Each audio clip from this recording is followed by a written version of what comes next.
Hello everyone, hopefully you're doing well. In this video, we're going to continue with chapter 2, functions and graph. Functions and graphs. In these sections, we're going to see more on slopes. We're going to find slope and equations of parallel and perpendicular lines. We're going to interpret slope as rate of change, and we're going to find a function's average rate of change.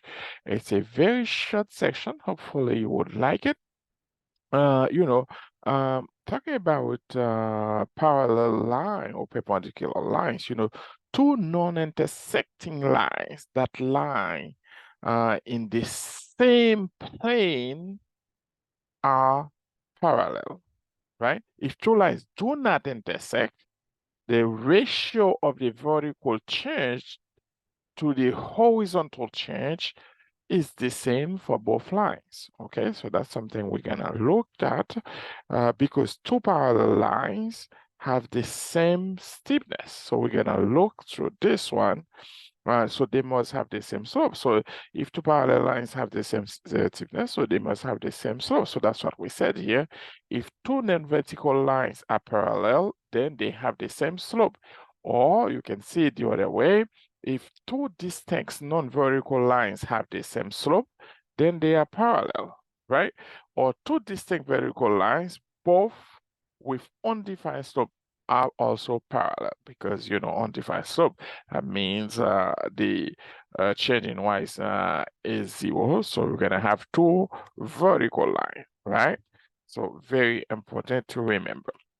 Now, with an examples, how we can see it. First of all, they ask you to write an equation of the line passing through the point. Let's suppose this point right here where it says -2, 5, we would consider this point as the first one is x1 and the second coordinate is y1. Okay, and parallel, we have a point parallel to the line whose equation is y equal to x plus 1. So what they ask you to do, we're going to write these equations passing through the point -3, -2, 5. If it's parallel to the equations, remember, we have an equation 3x plus 1. Okay, if the equation passing through the point -2, 5 is parallel to the equation y equal 3x plus 1, we just said if two lines are parallel, they have the same slope. So we consider what is the slope in this particular equation. Remember, any equations written in the form mx plus b, coefficient of x is the slope. So what is slope m in this case from this equation? Yeah, slope m is 3. Okay, now we can find these equations if you want. So because in these equations, remember you have a point -2, 5, and you have m, which is the slope 3. We know equation of the line. How do you write the equation of the line formula? Remember that equation of the line is y minus y1 equal mx minus x1, right? Now, because we know x1, y1, we know m, we know y would minus 5 is equal 3x minus -2. Of course, it's going to be y minus 5 equal 3 times x plus 2. Let's distribute. I think, you can distribute the coefficient, the number in front of the parentheses. So we're going to have y minus 5 equal 3x plus 6. Remember, if you add 5 to both sides, we're going to have y equal 3x plus 11. Now, this is how we find the equations, because it said write an equation of the line passing through the point -2, 5 and parallel. Because they said it's parallel, that's why I would conclude these two equations have the same slope. You can see that here they have the same slope. The slope here is 3 and the slope here is 3 because they have the same slope.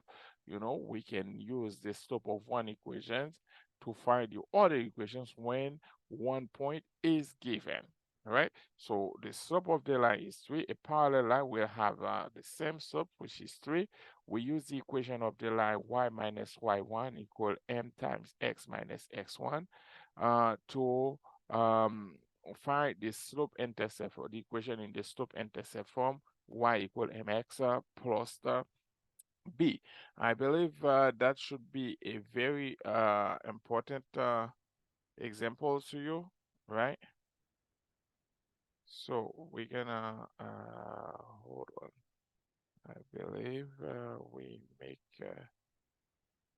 probably remove something that I don't know what it is.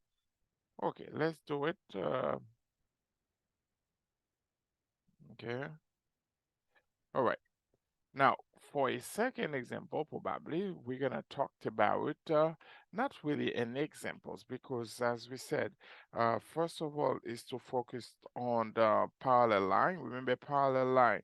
Two lines are parallel if they have the same slope. So we said make sure two non-intersecting lines that lie on the same plane are parallel if these two lines have the same slope. All right. Now, they are perpendicular. If two non-vertical lines are perpendicular, then the product of the slope is equal to -1. So if you have two equations, let's say you have equations 1, right? If you have equations 1, y equal m1 x plus b1, and equation 2, you have two equations. The first one, equation 2, will have y equal m2 x plus b2. We said if the product of two lines are perpendicular, then the product of their slopes, that means m1 times m2 equal -1. Or you can say if the product of the slope of two lines is -1, then the line is perpendicular, or a horizontal line having zero slope, all right, is also perpendicular to vertical line having undefined slope. So different ways of seeing that. So an equivalent way of stating, there is an equivalent way of stating this relationship is to say that one line is perpendicular to another line if its slope is the negative reciprocal of the slope of the other line. For like, remember it's not -1. So if we divide both sides by m sub 2, so we're gonna say m1 equal -1 over m2. So it's also perpendicular. Or if you divide both sides by m sub 1, you're gonna say m sub 2 equal -1 over m sub 2. So if one line is if the slope is the negative, if the slope of one line is the negative reciprocal of the slope of the other line, you can say they are perpendicular. Very I hope you can remember that. Let's go over an examples very quick. We said find the slope of the line that is perpendicular to the line whose equation is x plus 3y minus 12. I'm gonna put this one, make it smaller probably, if that can help. Let's do this right there. Okay. I'm gonna make it 20. Okay, what would we say here? Find the slope of any line that is perpendicular to the line whose equation is x plus 3y minus 1. The first thing to do is to make sure you solve for y, because you want to rewrite your equation in the form y equal mx plus b, because if you have two slope, m1 is equal -1 over M2. Or you can say M2 is equal -1 over M1. So, like one is the negative reciprocal of the other one. Now, if we solve here, if we add 12 to both sides, we're gonna have x plus 3y equal 12. If we subtract x to both sides, we're gonna have 3y equal -x plus 12. If we divide both sides by 3, we're going to have y equal -1/3 of x, -1/3 of x. Oh, sorry. What's happened? Oh, no. Okay. I'm looking for the eraser. Okay. Oh, it should be x. X. We're going to have of x, okay, plus 12. Okay. Now, this is our equation of the line. Please, you only need to identify the slope. So what is the slope in these equations? So remember, slope is negative. Slope is m equal -1/3. We know if the slope is -1/3, then the y-intercept is 12. 1/3 is the slope. Now, this is not what we're looking for, actually. What we're looking for, because they said, find the slope of any line that is perpendicular to the line whose equation. So now we find this one. If we call this one slope for the first equations, we know the slope of any line that if it's perpendicular, we know the slope of the second one. No, let's choose a different color. Make sure we go over it properly. We're gonna use, let's use a purple. So M2 equal -1 over M1. So that means -1 over -1/3. If an equation divided by another equation, a fraction will be divided by another fraction. Keep the first one as is, multiply by the reciprocal of the second one, because you have two negatives, it becomes positive. So when they ask me to find the slope of any point that is perpendicular to the line whose equation is x plus 3y minus 3 equals 0, then that slope is 3. First of all, I need to identify the slope on the equation given. When I isolate the y term and solve for y, it gives me the form of y equal mx plus b. We know the coefficient of x is the slope, so m is -1/3 after we solve it. And knowing if these two lines are perpendicular, then the slope of one is the reciprocal, negative reciprocal of the other one. So make it much easier. So the slope of any line perpendicular to this is 3. Something we can verify any time. Another examples we can definitely work on. I believe I cannot do it in this page because we need space. What I'm going to do is copy paste. Okay, let's copy paste. We're going to erase all of this. Let's erase everything. We're going to erase exercise 1. Oh yeah, very important. And then we bring this one up there. Let's bring this one here. Open. And after we open, we make it 20. Okay. No.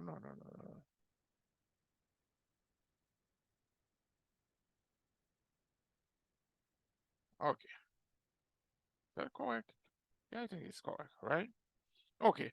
What I'm gonna try to read and make sure that's what we have. We said that write the equation of the line passing through the point -2, -6, and perpendicular to the line whose equations. Now they ask me to for the equations, all right? If they ask me for the equations, remember the first thing I'm looking for the keywords perpendicular. We know it's perpendicular, so if it's perpendicular, then you know, I think it's keep uh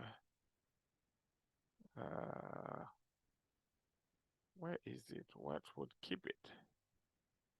It show tabs. That's not what happened. Okay. It refuses to show tabs. Okay.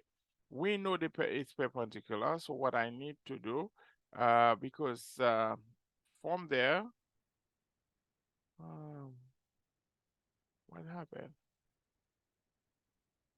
You can keep that one. Okay, I think I hit something I was not supposed to, right? And it's make this one disappear. All right, let's try it. Um,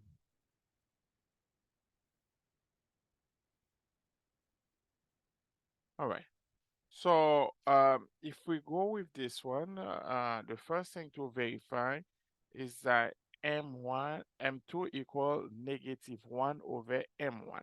So what is M1? Remember, this equation is x plus 3y minus 12 equal to 0. We just did it. When we solve for y, it gives us -x plus 12 plus L. And when we solve for y, it's -1/3 uh, x plus 12. So we know this slope m1 for this equation is -1/3. So that's what we said. It's -1/3. We know what is the slope. And we know for m2, the second slope, we're going to use it as -1 over m1. So we said -1 over -1/3. We know m2 is 3. Remember, with m2 3 and we have the point -2, -6, we can use the equation of the line formula y minus y1 equal m2 times x minus x1, or you can say x2. And you know what? I'm going to call them x2, y2. So I'm going to say x2, y2, okay? Now, y minus y2 is -6, okay? And equal 3, which is the slope, m2, x minus -2. So y plus 6 equal 3 times x plus 2. Now let's distribute y plus 6 equal 3x plus 6. If we subtract 6 from both sides, we have y equal only 3x. It's have, you know, but in this case, the access to express it in the general form. Remember how the general form works, so we need to remember general form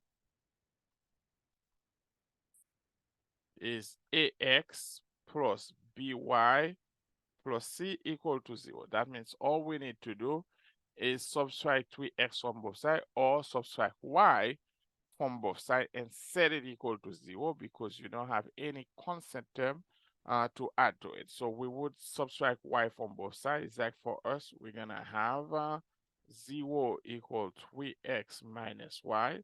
So we can say 3x minus y equal to 0 is the general form, right? We have two forms in the test. We would ask you either express it in slope-intercept form, or we can also ask you to write it in a general form. All right.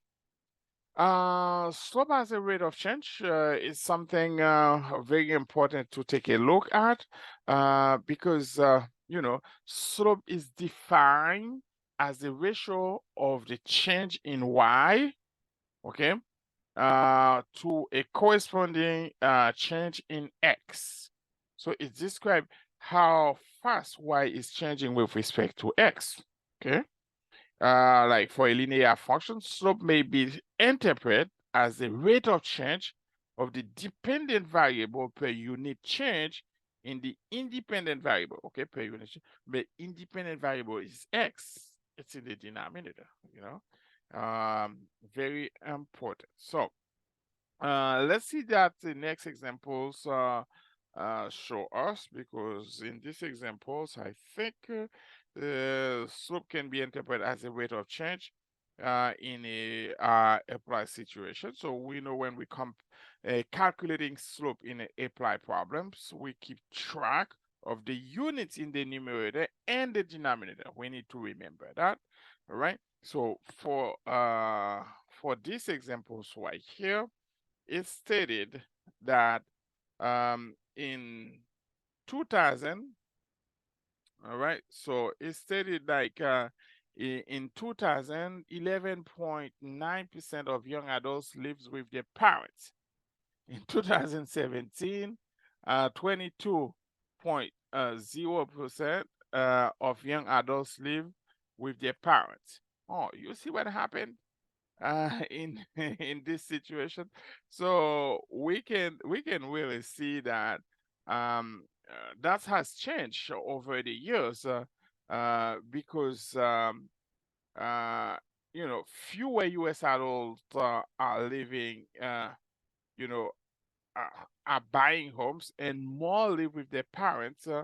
I mean, by 2017, because cost of living, everything is too expensive. Young adults own homes, so it decreased from the percentage displays change. By 2000, right? There is a decrease of that. Okay, because they buy their own house. Use this information to find the slope of the linear function representing young adults living with their parents. Express the slope correct to two decimal places and describe what happened. Okay, one thing we're gonna do, we can we can let X represent, a year, and Y the percentage of young adults living with their parents. So we formed the ordered pairs, because for now, let me make it smaller if it's possible. Again, we hit that one. We said, you know what? We're gonna do 20. I think that's where we messed it up. I don't remember what we hit here to make it change, but you know what? We're gonna keep it that way. All right. So we have we're gonna form some. Let's form some ordered pairs. So the first ordered pairs we're gonna say, you say in 2000, 11.9 young adults with their parents. And we have a second point that we will say 2017, right? In 2017, 22.0% live with their parents. So we have these two ordered pairs. That means we have 2 points, easy to use. We can use that to find, because they said these two information, use this information to find the slope, because slope M. Remember, slope M is y2 minus y1 over x2 minus x1. Remember what we're gonna do here with that information. We know this is x1, we know this is y1, we know this is x2, this is y2. If we keep it that way, that means we have 22.0 minus 11.9, okay, over 2017 minus 2000, okay? Remember, if you want to change the order, that would be fine as well, all right? It would be fine as well, but it's gonna give you two negative, that would be positive. So you have 10.1 over 17. I believe that would be 0.59, very close. Now, use the information to find the slope of the line functions representing young adults living with their parent. Express the slope correct to two decimal places and describe what it represents. Okay, we use two decimal places, 0.59. So what this one represent? Okay, So what would you say this one represent? For me, this is how I could describe the informations we have here. The percent of young adults living with parents increase at a rate of 0.59 per year. So the rate of change is 0.59% per year, right? So we can say the percentage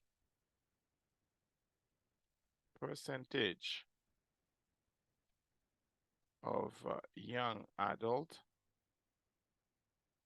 okay, adults living with parents, okay, increase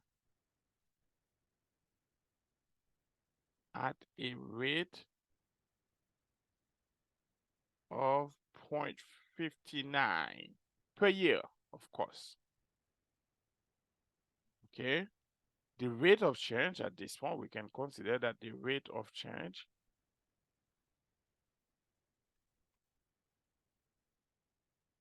is 0.59% per year.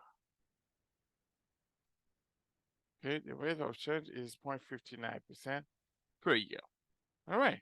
If you look at this one, you're gonna say, "Oh, okay, I got it. I got it." Of course, you can find the slope. The slope represents the rate of change, but we also have the average rate of change of a functions.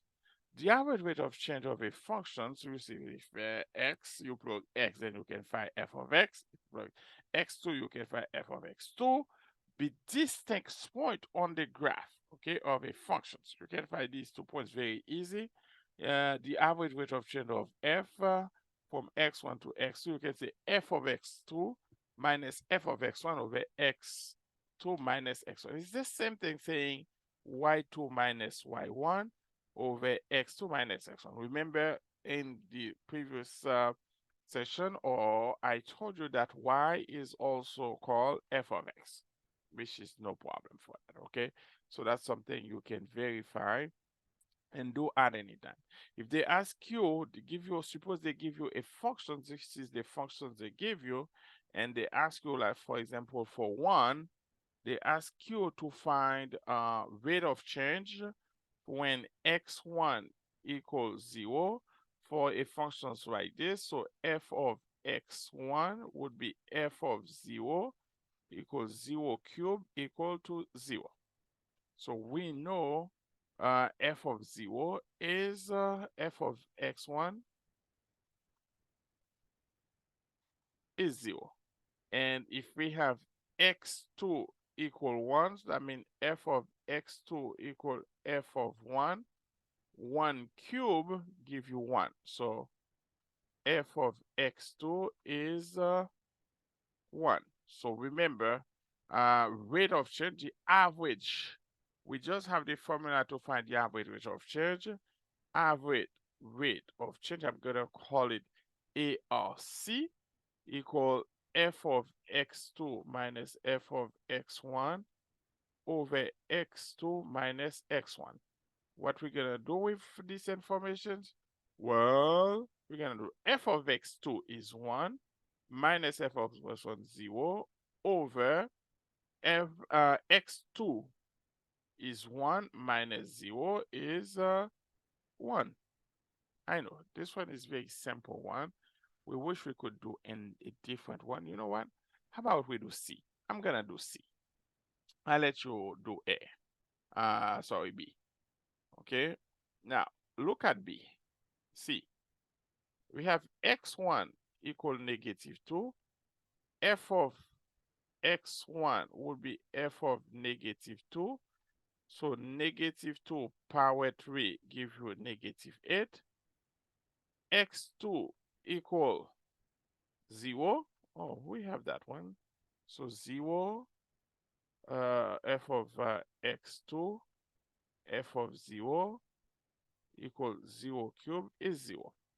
Now using the average rate of change, f of x2 is 0 minus -8 over negative at 0 minus -2.